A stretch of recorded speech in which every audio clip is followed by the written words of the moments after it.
in engaging with different parties? Nature loss is a global problem and requires everybody's participation to address it. At the government level, at the business level, at the investor level, and the consumer level. So multilateralism is critical. China's role is fundamental in engaging with the different parties, addressing misunderstandings or different views, and really driving the right level of ambition. That's something very important. We need to have an agreement that is appropriate and serious enough and ambitious enough to deal with the seriousness of the situation. We need to reverse nature loss. We need to bring nature back. A British expert has described China's efforts in designating national parks a fantastic achievement. A British expert has described China's efforts in designating national parks a fantastic achievement, which is helpful for nature conservation, particularly biodiversity protection. In terms of China designating some national parks recently, I just think that's a fantastic achievement, and it will ensure that there is integrity, connectivity and contiguity to habitats to ensure a wide range of species to thrive.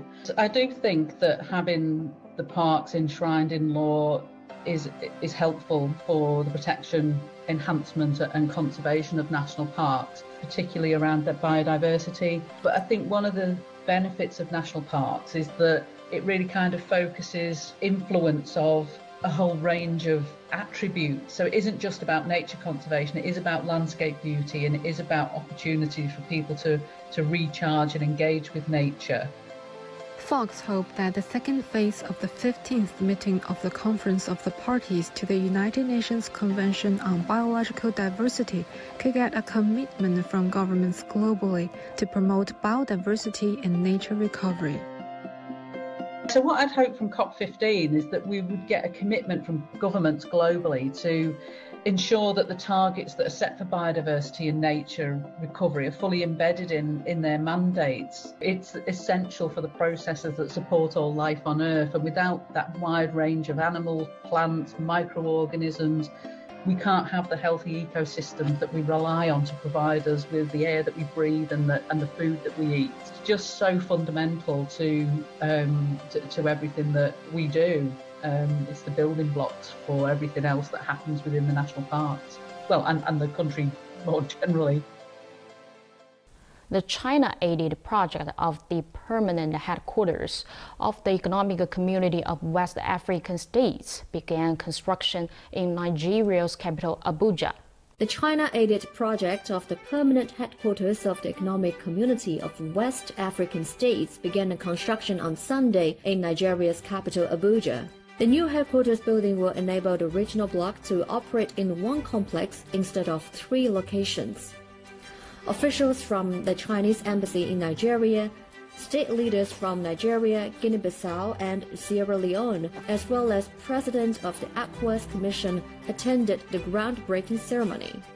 To sponsor and construct the new ECOWAS headquarters is a vivid reflection of China's support to the work of ECOWAS, as well as the traditional friendship between China and the West Africa countries. We will continue to promote the common development of China and Africa, and are ready to make new contribution to the building of the China-Africa community with a shared future in the new era.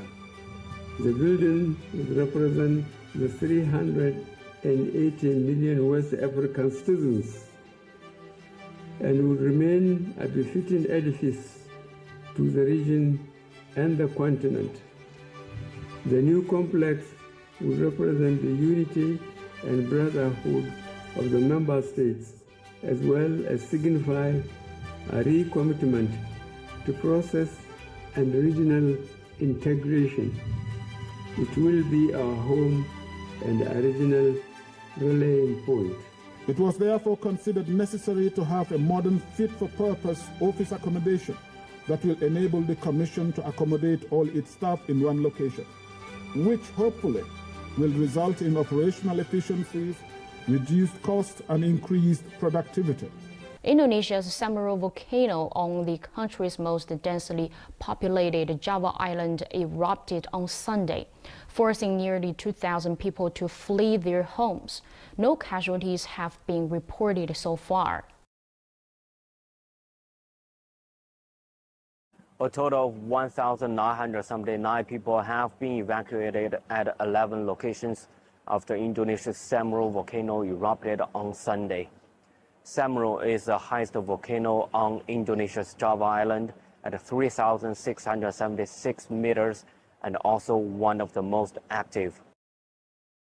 Local authorities said they had been evacuating residents of the two nearest villages and had warned other locals to stay away at least 13 kilometers from the eruption range. There has been no report of casualties so far. The joint team of local and national departments and volunteers are continuing to make rescue, search, and evacuation efforts. Following the eruption, the country's Disaster Mitigation Authority has raised its volcanic alert level for Semeru volcano to level 4, the highest level of a 4-tier volcanic alert system. And that's all for this edition of News Hour. Thank you for being with us. Bye for now.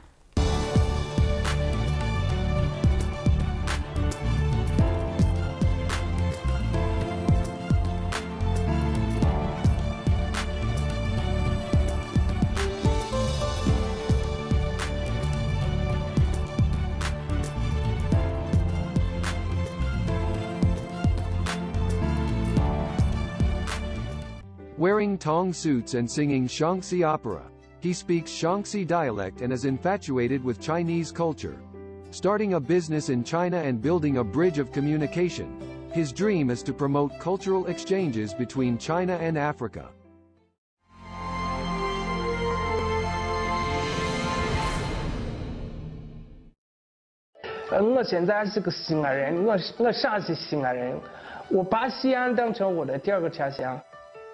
This African young man who speaks fluent Shaanxi dialect came from the Republic of the Congo. Rolf Owanda was born in 1991. He chose to study at Chong'an University in Xi'an, capital of northwest China's Shaanxi province, at the age of 20. He got a Chinese name, Yingyang, from his Chinese teacher, who appreciated this young man's bravery. After graduation, he decided to stay in Xi'an and successfully applied for the entrepreneurship visa, enabling him to start a business in China, Shaanxi Pilot Free Trade Zone. Ying Yog, who liked photography since childhood, began to build his team and set up a media company focusing on cross-cultural communication. 我为什么留了呢？我小时候以为在中国只有功夫，然后我来到这边学了很多。中国文化不太轻松，中国文化像，一杯大海水，我只喝了一杯，还有很多。但是我喝的那一杯呢，我想分享。现在留在中国就要做一个文化大桥。To serve as a bridge in cultural communication, one must first experience and understand Chinese culture. In the opera club, Ying Yo learns to sing Shaanxi opera, an ancient Chinese opera. Standing on the Xi'an city wall, he feels the richness of Chinese history and culture. In Hoi Min Street and Yog Xing Square, Ying Yog tastes authentic Shaanxi cuisine. He records his experience and feelings in short videos to show overseas audiences a more real China. 我们拍的视频不只是要发到中国，就更多也要发到国外呀。国外什么 YouTube 啥呀 ，Facebook 呀，要让大家看到我们在中国的到底是过得怎么样。我也想和我国家的人分享这个，所以我现在选了做文化大桥。Being familiar with Chinese culture, fluent in Chinese, and talented in singing, Yingyang has produced videos favored by viewers in China and abroad. He has been invited to Chinese TV shows many times. The spread of these shows in the Republic of the Congo has made Ying Yog a local TV star, rousing a wave of China fever in his hometown. 我觉得我也可以影响好多人，因为现在我拍的视频能看到外国人在中国在西安很好的融入这个地方，中国人也接受我们大家都过得很开心，也能让他们在未来好好来实现他们的梦想，所以我也觉得我做的事情就特别有意义。 Now, Ying Yog has hired full-time staffers responsible for directing, makeup, legal affairs and accounting. In every brainstorming session, he feels that he is getting closer to his dream. 我来这个国家已经很长时间，我真的爱上这个地方了，就是没办法不爱。西安，中国是一个好地方。就在遇到我中国朋友，很多人就是支持我的梦想，就是大家不断的去让你加油，梦想得实现。梦想这条路它很长，需要你来坚持，然后慢慢走。 Richard Juris Genzi is from Tanzania. In 2014, he came to Yinchuan, capital of northwest China's Ningxia. Because it was autumn when he arrived, he gave himself a memorable Chinese name, Li Chu Tian, meaning autumn in Chinese. With the ambition of becoming a good doctor to serve his hometown, Li has been studying medicine in China.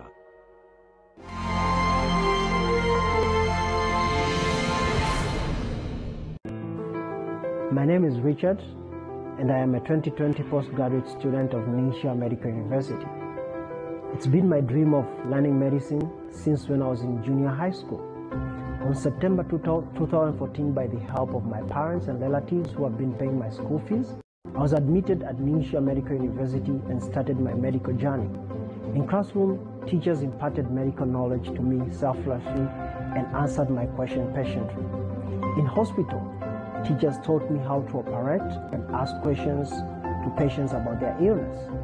I learned a lot of medical and mastered solid medical skills from my teachers. I have been on the way of approaching my dream of becoming a future great doctor.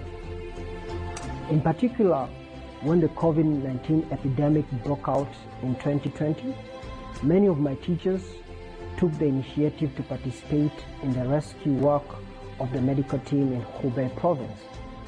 I was deeply moved by their spirit of defending life and health regardless of their own safety. They are soldiers in white clothes who have fulfilled the oath to save the dead and heal the wounded. I remember one time when I went to the hospital, my teacher asked me to try and put on the protective clothing. At first I thought it was easy, but it took me a while to put it on. The first feeling when I put it on, it felt a bit heavy and airtight. But our teachers wore it for long hours and even sometimes for months. So I think being a doctor is both great and honorable. China has not only done well in its epidemic prevention and control, but also actively provided anti-epidemic assistance to other countries. This not only shows the noble quality of respecting life, saving lives, and healing the wounded, but also embodies China's advocacy of the concept of building a community with a shared future for mankind, which has set a benchmark for the world as a major country. If I were to use one word to describe China, it would be openness.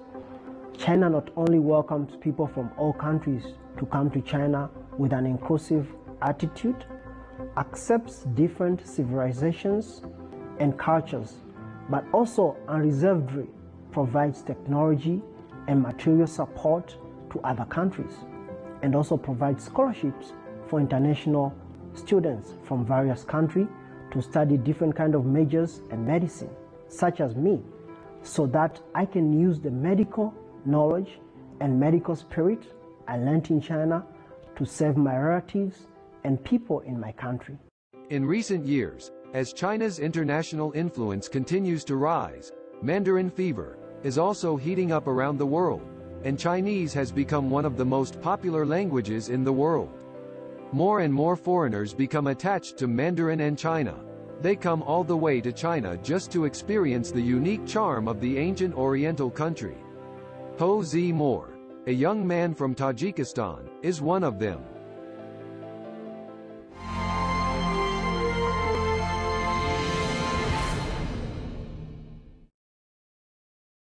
我叫侯祖墨，来自塔吉克斯坦。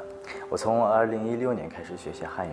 In 2016, Ho was studying at the National University of Tajikistan, where the courses of the Confucius Institute triggered his strong interest in the Chinese language and culture. 第一次也是在我们国家的空运学院。上大学之后，因为空运学院正好在我们大学里面嘛，所以我每天就下课之后就跑到空运学院，就开始就学各种各样的这补课班，汉语跟汉语有关系的，就有一些汉语文化课。His Chinese teacher at the Confucius Institute gave him a Chinese name, Ho Zi Mo. 他说侯是你的姓，子就是代表是儿子，就是子女，而墨是墨水。也是非常能代表文化的一个，就是这么个字。人类的历史也是通过墨这个记载下来的嘛，所以他说我给你起名字也是，希望你将来可以成为一个非常有文化的一个学生。Ho was fascinated with learning Chinese, which led to his interest in traditional Chinese culture. In 2017, Ho won the runner-up of the 16th Chinese Bridge Chinese Proficiency Competition for foreign university students in Tajikistan. Ho chose to study in China because China is so big and I want to see it. 我从小特别喜欢看中国电影，他描述比如说中国功夫啊，中国一些建筑啊，就显得就不可思议的，所以我从小已经有了这样的一个兴趣，就是说我特别想就来中国，就亲眼看一看这些地方，这些跟中国人交流是什么感觉。然后2017年的时候，就正好有这样的机会来到中国上学嘛。Ho has a wide range of hobbies. He learns to sing Chinese pop songs, participates in speech contests, and practices Chinese calligraphy in his spare time. He has been studying Chinese for a long time, and Chinese culture has exerted a subtle influence on him. 我在中国的生活当中，慢慢的融入到这个中国文化。我觉得我从我自身的这样的一个人品的这样改变，到这个就是学习语言的这样的改变，我觉得还是蛮大的。Speaking of the future, Ho said he hopes to become a Chinese language teacher, to let more people understand the profound nature of the Chinese language, and feel the inclusiveness of Chinese culture. From a foreigner who knows China only for its terracotta warriors, to a Chinese green card holder in Xi'an, capital of northwest China's Shaanxi province, British scholar Robin Gilbank has been engaged in translating Chinese literature over the past 14 years and published over 30 translated works, opening a new window for the world to get a glimpse of China.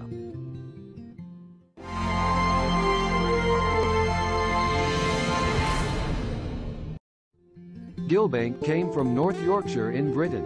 After gaining a doctorate degree in medieval English literature in 2008, he applied for a teaching position at Northwest University in Xi'an. Almost from day one, I knew about Jia Pinghua, who I'd never heard of before, and people were talking about him and Chen Zhongshi and other writers and saying, you should try and read them, but unfortunately there's not many of their stories are available in English.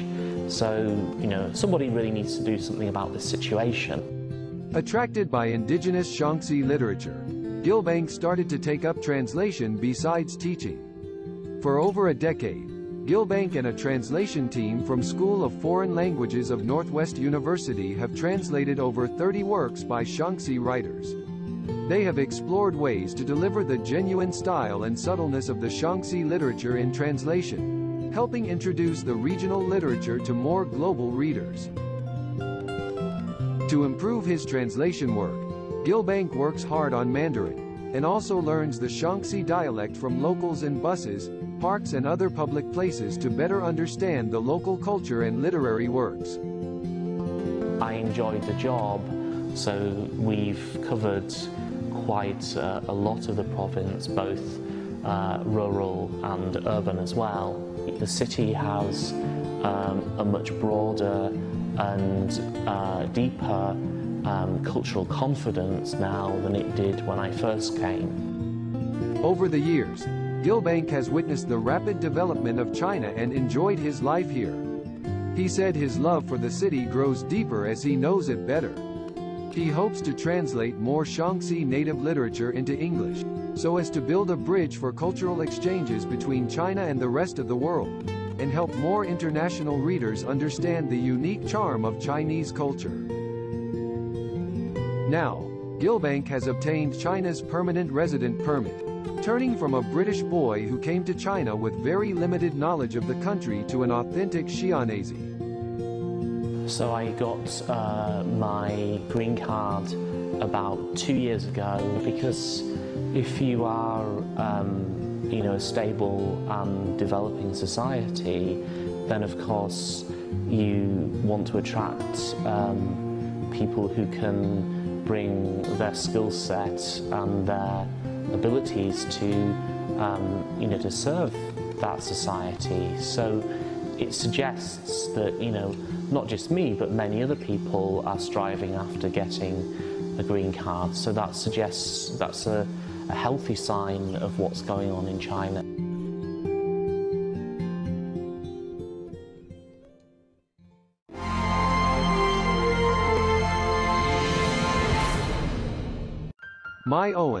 Owen Messick, is an American businessman who has lived in China for more than 30 years. Since 2007, he has settled in Shanghai. In the past 15 years, Mai has been deeply charmed by this cosmopolitan city. Over the years, we've raised our family here in Shanghai and in Hong Kong, and we just love the opportunity here in Shanghai to live and enjoy this city. Shanghai has a lot of great shopping, great food, and also even sightseeing with the Bund, but I think those places I remember in Shanghai the most are places I've really met people and interacted with people in Shanghai. In addition to the charm of Shanghai per se, Mai Owen is attracted by China's good business environment and the strong potential of the Chinese market. Managing an international enterprise in China, Mai has led the brand to participate in the China International Import Expo, CIIE, for 4 times. With the attention and gratifying achievements brought by the CIIE, doTERRA China, engaged in aromatic care and essential oils, has set up a Chinese factory and its first overseas laboratory in Shanghai. CIIE has been an interesting journey. We only started with a very small booth, 9 square meters, but we really had a wonderful response from people coming through, and so over the years we've expanded our booth size. Now, we've also found that it can be quite a good way for us to introduce a new oil. For this year, we're really excited and hopeful that the CIIE can be really held again. In 2019, Mai obtained the Foreign Permanent Resident ID card issued by the People's Republic of China. For Mai, obtaining this permanent resident certificate makes him feel accepted by this country and that Shanghai is home. China's a fascinating place. I think that's one of the reasons why I live here and love living here. An ambassador of friendly exchanges between China and Argentina, Christian Diego Achker, who married a Chinese, says China has opened up more possibilities for his life, and he is going to take root here.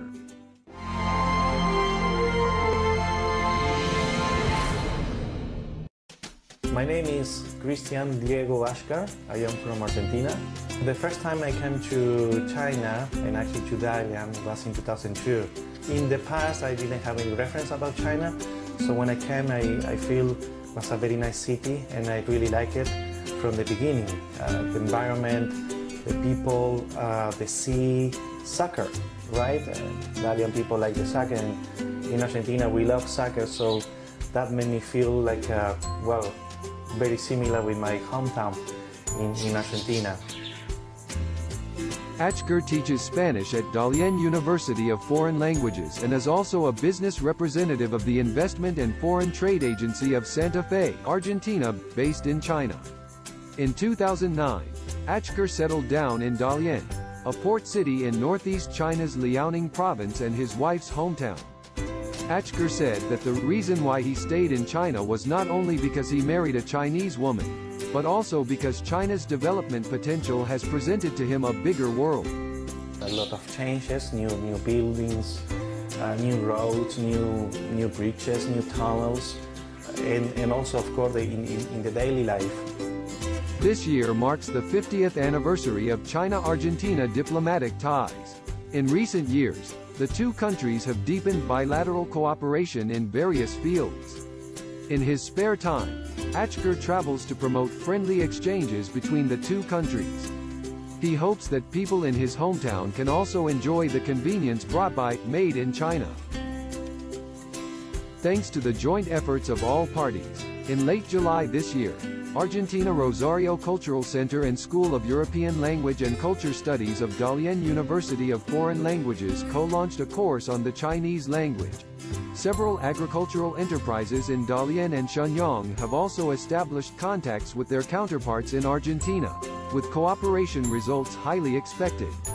So what I'm trying to do is to get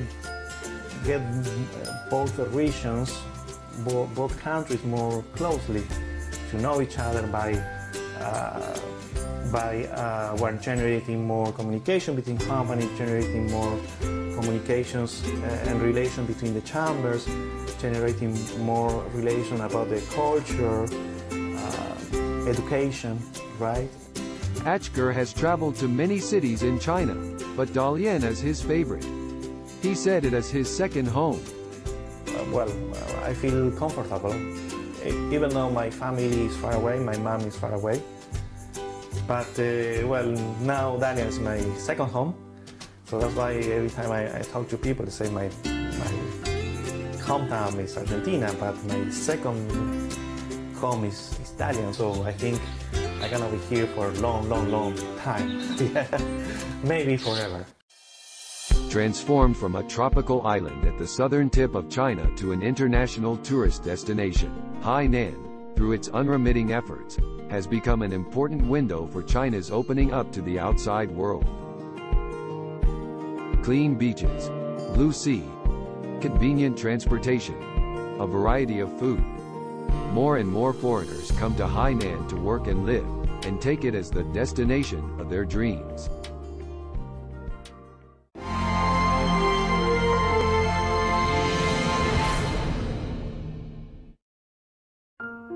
Who would want to travel?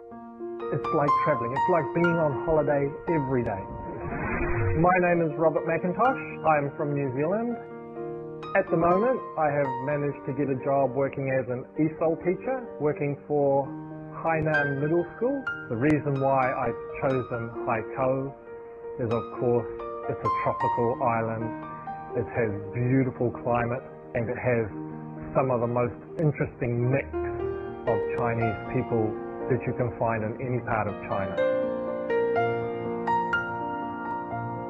Life is treating me very well here. If you do come to Haikou, you'll find that Chinese people love their food, and so I think come to Haikou and experience the coconut chicken, and come and enjoy the diverse southern style food of China. It really is quite something to behold, something special. The fast train here is great. You can hop on and do the loop of the island within about 4 or 5 hours or so. I told my students, really, you're quite lucky to live in such a modern city that has good public transport. The things I am impressed with in Haikou also is the electric vehicles. People pushing for electric vehicles. This is one of the greatest things I think any city should be pushing towards. The people here have always been quite friendly. My family came here expecting to live at least 5 years in Hainan. This will see my daughter finish high school and possibly even joining university here.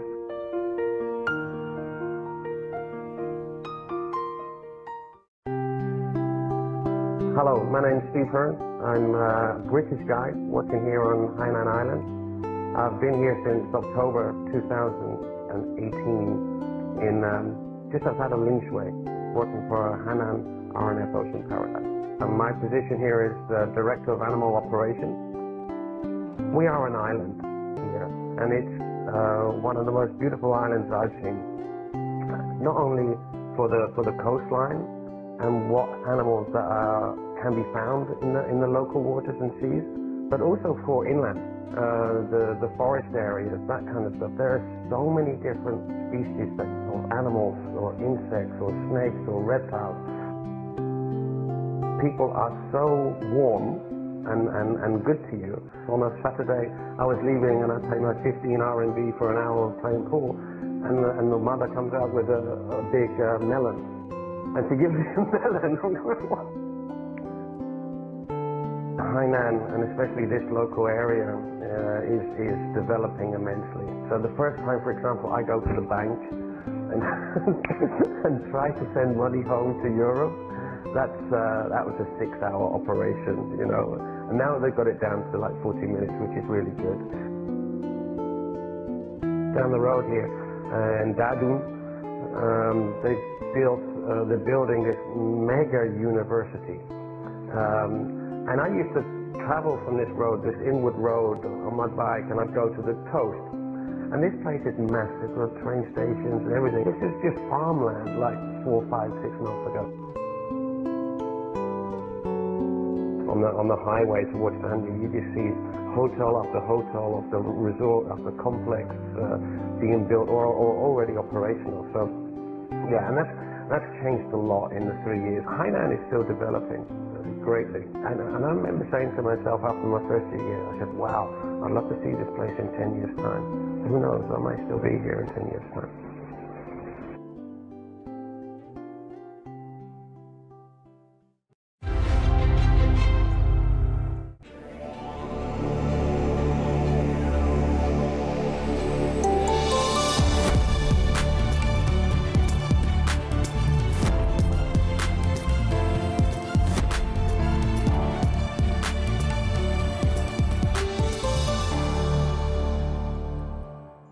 Coming up on China Report, in the run-up to the first China-Arab Summit, we review the story of a shared future for China and Arab countries.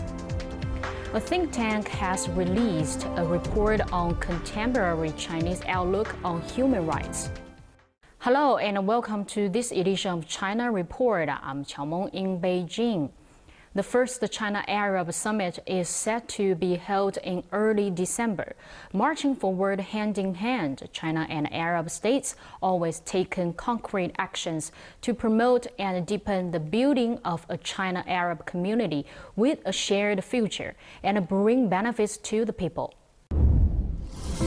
There are friends who feel close like old friends, despite a great distance. They never forget each other over time. Such a friendship transcends time and space. China and the Arab world are thousands of miles apart. Yet the two have fostered ties over thousands of years and have been connected in heart.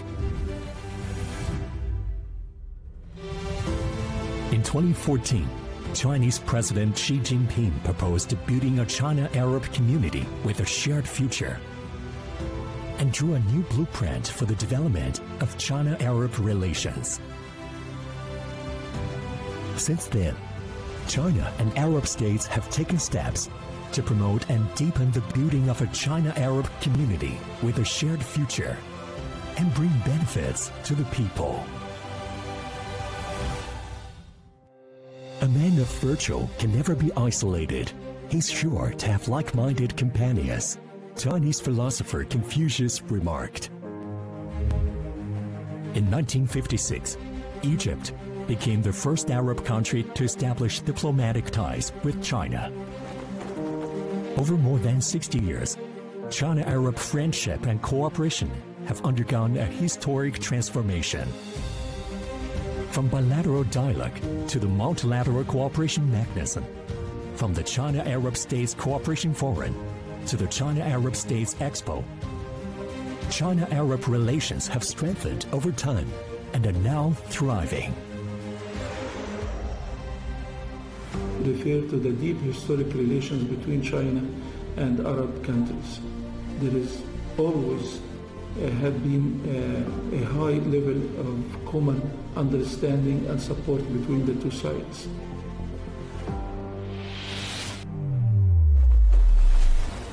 In 2018, China and Arab countries agreed to establish a Sino-Arab future-oriented strategic partnership of comprehensive cooperation and common development.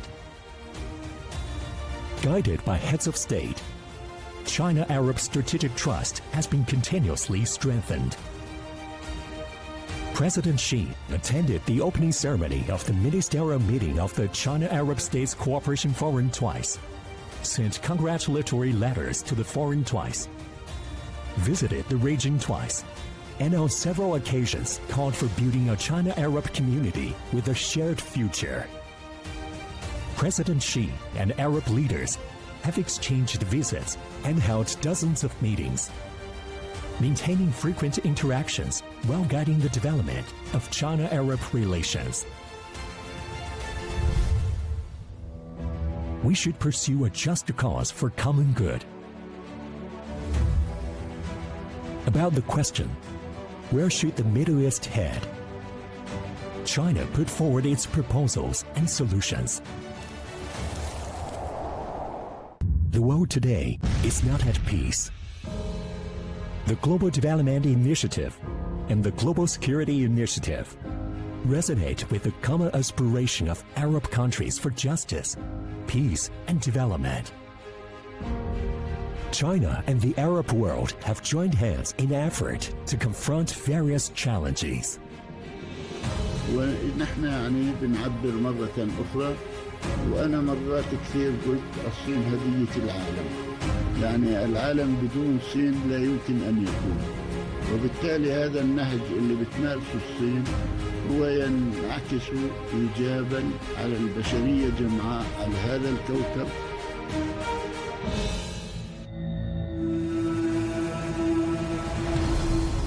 In 2020, in the face of the unexpected COVID-19 outbreak, China and the Arab world fought shoulder to shoulder, forging a new chapter in building a community with a shared future for China and Arab states. The joint efforts of China and the Arab world to fight the pandemic once again showed that even mountains and seas can't distance people with common aspirations. The pandemic cannot alienate those who empathize with each other.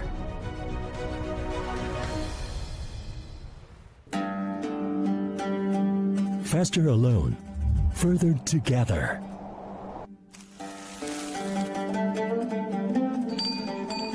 From the ancient Silk Road to the current Belt and Road Initiative,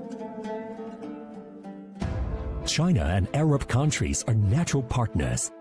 The complementary advantages of both sides mean win-win cooperation is the norm. In 2014, President Xi proposed jointly building the Belt and Road with Arab states to allow China and the Arab world to synergize development strategies and realize the shared desire for robust growth. China and Arab states adhere to the principles of close consultation, joint contribution, and shared benefits to build the Belt and Road with ambitious and common sense measures. Belt and Road Initiative is actually a platform for international cooperation based on connectivity, both hard and soft connectivity, and on partnership. Partnership means think together, work together, and gain together. سواء كان في إطار دول أعضاء في مبادرة الحزام والطريق، أو في الإطار الصيني العربي، أو في الإطار الأفريقي الصيني، أو في الإطار المصري الصيني، وإن هناك مصير مشترك ومستقبل مشترك يجب أن نعمل جميعا بشكل مشترك على تحقيقه. From infrastructure to energy cooperation to high-tech transfers, high-quality Belt and Road cooperation illustrates a dynamic landscape of cooperation with plenty of positive outcomes, having improved people's livelihood and well-being. As a common bond between China and the Arab world, the Silk Road is birthing new vitality. The convening of the first China-Arab Summit will surely further strengthen the China-Arab strategic partnership. Expect China-Arab cooperation at all levels to witness new development. A new chapter is beginning in the China-Arab story of a shared future.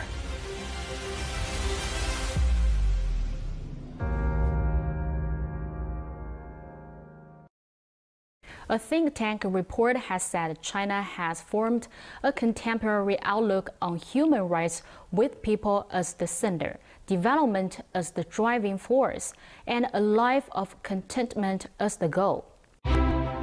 A report examining contemporary Chinese outlook on human rights was released on Monday. The report is titled, "For a Life of Contentment, the Rationale for China's Human Rights Development." It was jointly released by the China Foundation for Human Rights Development and the New China Research under Xinhua News Agency. The report has formed a contemporary Chinese outlook on human rights with people as the center, development as the driving force, and a life of contentment as the goal.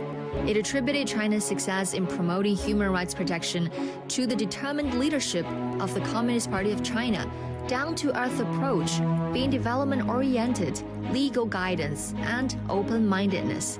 The report said the country has made achievements step by step, raising the living standards of its people from poverty to bare subsistence, and from moderate prosperity in general to moderate prosperity in all aspects. China advocates enhanced exchanges and mutual learning between civilizations, addressing the governance deficit of human rights, promoting fairer, more equitable, reasonable, and inclusive global governance of human rights, and working together to build a human community with a shared future.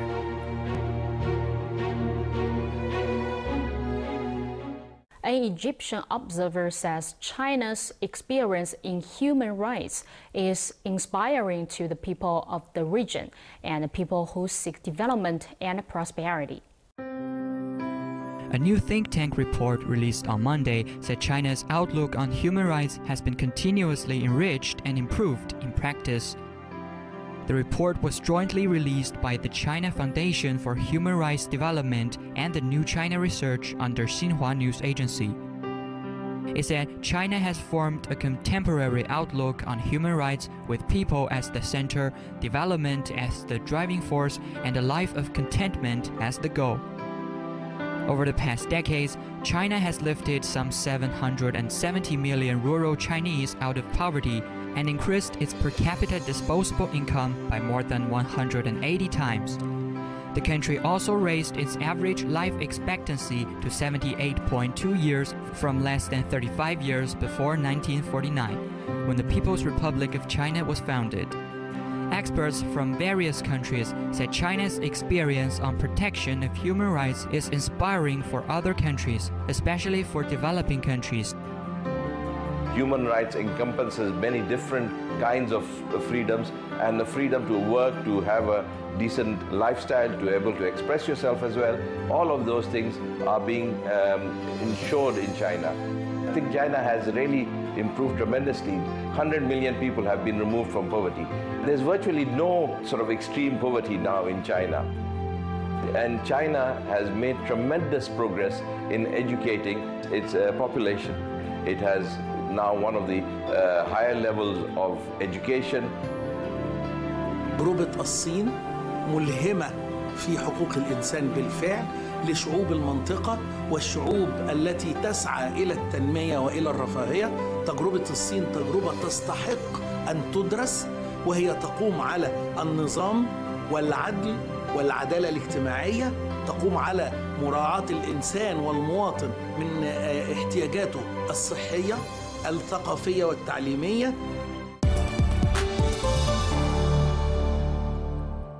Since its operation 1 year ago, the China-Laos Railway has brought tangible benefits to countries along the route.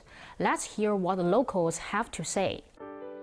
According to the China State Railway Group Co. Limited, as of Friday, the China-Laos Railway has handed over 8.5 million passenger trips and transported 11.2 million tons of cargo since its launch a year ago. For the section in China, the railway has handed over 7.2 million passenger trips since its launch, with the number of daily passengers reaching up to 50,000. Meanwhile, the section in Laos has handed over 1.3 million passenger trips, with the number of daily passengers reaching up to 8,200. Among the cargo transported, the cross-border transportation volume has reached 1.9 million tons, comprising over 1,200 tons of goods, such as fertilizers, electrical appliances, photovoltaic products, and coaching fruits. 动车组挺热门，是因为我们老挝的旅客想乘坐我们的动车组，尤其是东南亚，泰国。现在中老铁路已经开通1周年了。在这1周年里，我们得到了广大旅客的肯定以及广大旅客的认可，这是对于我们来说是一件非常幸福的事情。我们也不断的通过观察旅客出行的需求以及不同旅客乘车的一个体验。然后我们也不断的在提升我们的服务。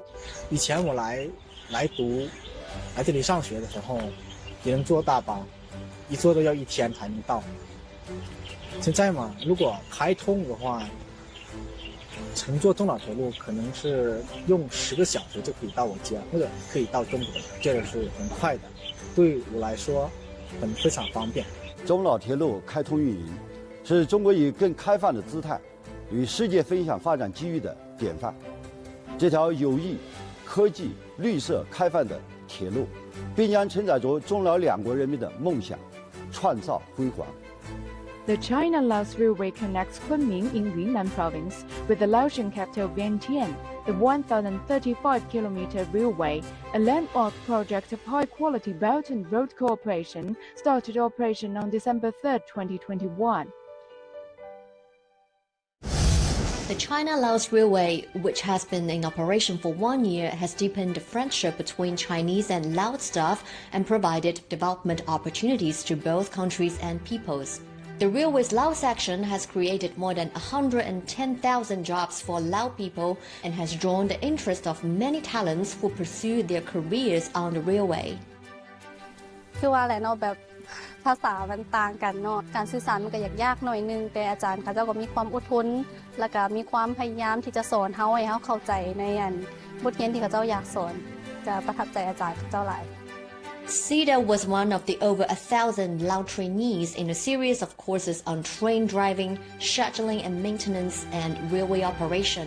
เขารู้สึกว่าเฮ็ดเวียกกับคนจีนนี่เขาเจ้าแม่นเฮ็ดคนอื่นแม่นเขาเจ้าดูมั่นหลายแล้วก็เขาเรียนรู้ทุกสิ่งทุกอย่างที่เขาเจ้าเรียนรู้มาแต่จีนแม่นเขาเจ้ามาสอนให้เฮาหมดเลยแล้วก็อาจารย์แต่ละคนแม่นเฮ็ดกับคนลาวนี่มันดีหลาย Since last year, many specialists have been sent from China to Laos to guide and assist the railway's operation.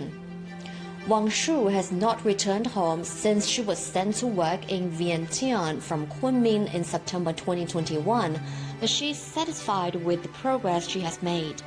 我们也是伴随中老铁路一起成长的。那么在这边的话，我们就兼顾了很多的岗位，大家都是成长的非常快，在全方位的锻炼，学到了很多的。我原来在国内是列车员，在这边我是客运值班员和列车长都有。现在的话，因为我的工作主要是带客运的学员，那么他们的业务能力都有了非常大的进步。现在的话，大部分人都可以独立顶岗，而且的话，有一部分学员的话可以教新的学员。She said that the first railway staff skill competition of the Laos section of the China-Laos Railway had been held in late November this year, and every Laos staff member performed well. The champion, 20-year-old Pense Yayenva, works as a conductor at Vientiane Station. ตอนนี้หันแมนเฮียนสายกฎหมายเนาะพอพันสากลและไปเฮียนการบริหารธุรกิจอยู่จีนเนาะ3 ปีเป็นระบบชั้นสูงหลังจากนั้นจบมาก็มาอยู่บริษัทรถไฟลาวจีนสำหรับข้าพเจ้าเองเนาะรถไฟเนาะก็เป็นสิ่งหนึ่งที่ว่าข้าพเจ้าแบบมักเนาะมักเรียกเกี่ยวกับการบริการเนาะการบริการทางรถไฟแล้วก็มักขี่รถไฟเกี่ยวกับเรียกตัวนี้ก็เลยตัดสินใจอยากมาเฮ็ดเรียกมีส่วนร่วมกับ การพัวพันเกี่ยวกับลาวจีนครับ The China-Laos Railway is a docking project between the China proposed Belt and Road Initiative and Laos' strategy to convert itself from a landlocked country to a land-linked hub.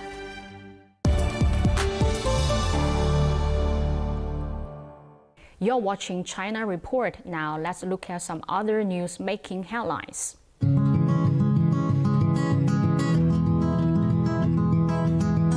这是我的偶像，中国首位女航天员刘洋女士。我是开罗大学中文系自费班的汉语老师施雨，今年9月份，代表了埃及青年向中国空间站的航天员提问。Hello, Miss Liu Yang. You are China's first female astronaut. Here I have some questions for you. Do you find it difficult to be a female astronaut? How did you achieve your life goals and dreams?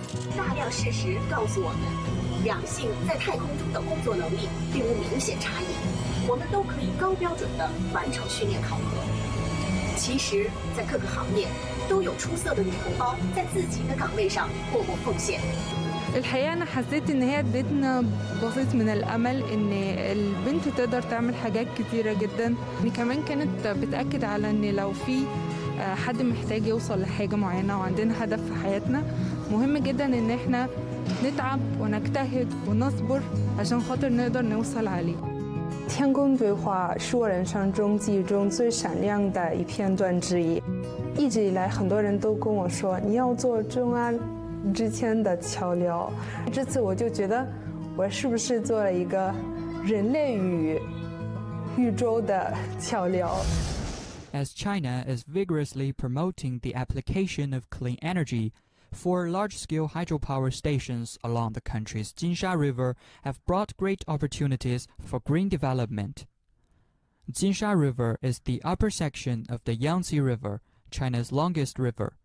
Its exploitable hydropower potential amounts to 121 million kilowatts. The 4 hydropower stations, namely Xiangjiaba, Xiluodu, Wudongde, and Baihetan, have all been put into operation. They can effectively optimize China's energy structure, bringing benefits to both the environment and the economy. 我们累计发电量就是达到了5320亿度，就是这个相对这个就是节标准煤的话1.6亿吨，减排二氧化碳是4.4亿吨。电站投产10年以来，累计发电量达到3036亿千瓦时，减少标准煤消耗超9100万吨，减排二氧化碳2.5亿吨，为国家的生产目标做出积极贡献。我们现在还要沿着我们的金沙江两岸呢，也就是这一条走廊，我们还要打造新的这个清洁能源的基地。我们再继续建设风电、这个太阳能，还有抽水蓄能这么一些这个新能源的这个基地，来进一步的来提升我们的这个就是绿色发展的质量。 The black soil, or Chernozem soil, found in China's northeastern provinces of Heilongjiang, Jilin, and Liaoning, and in some parts of the Inner Mongolia Autonomous Region, produces about a quarter of the country's total green output, making it crucial to China's food supply. The typical black soil area in Heilongjiang province, known as China's Green Barn, is approximately 10.4 million hectares, accounting for 56.1% of northeast China's total black soil area. However, excessive reclamation has eroded the soil's nutrients, and its Chernozem layer is thinning out, posing a threat to China's ecological security and sustainable agricultural development. In recent years, the growing use of modern agricultural technology and equipment and better protection of black soil in the northeastern region have helped increase grain output and safeguard food security. 这几年，我们采取测土配方施肥、重金属检测技术措施来加强黑土地保护。通过这些措施的应用，让肥料施入更加科学合理，以此来不断提升黑土地力，提高粮食产能。 测土配方施肥可以根据土壤、作物不同、肥料配方不同，具有针对性，避免肥料浪费，节约成本，增加效率。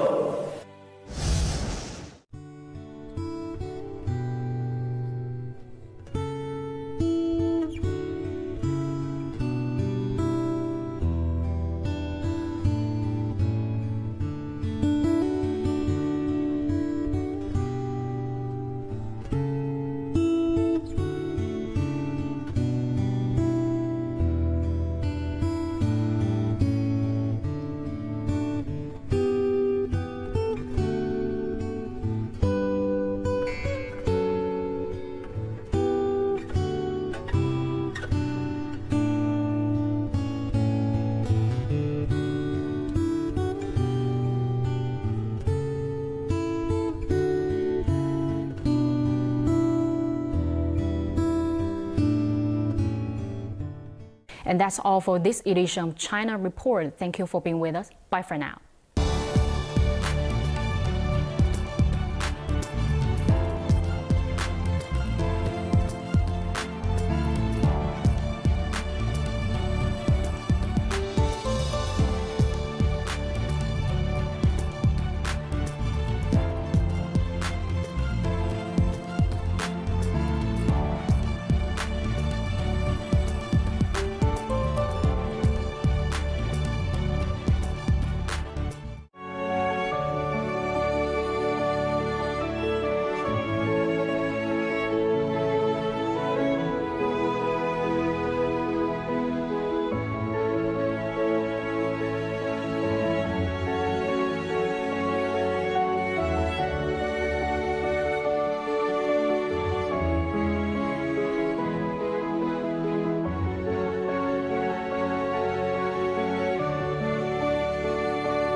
you're watching News Hour on CNC World. I'm Qiangmeng in Beijing. Our headlines. In the run-up to the first China-Arab Summit, we review the story of a shared future for China and Arab countries.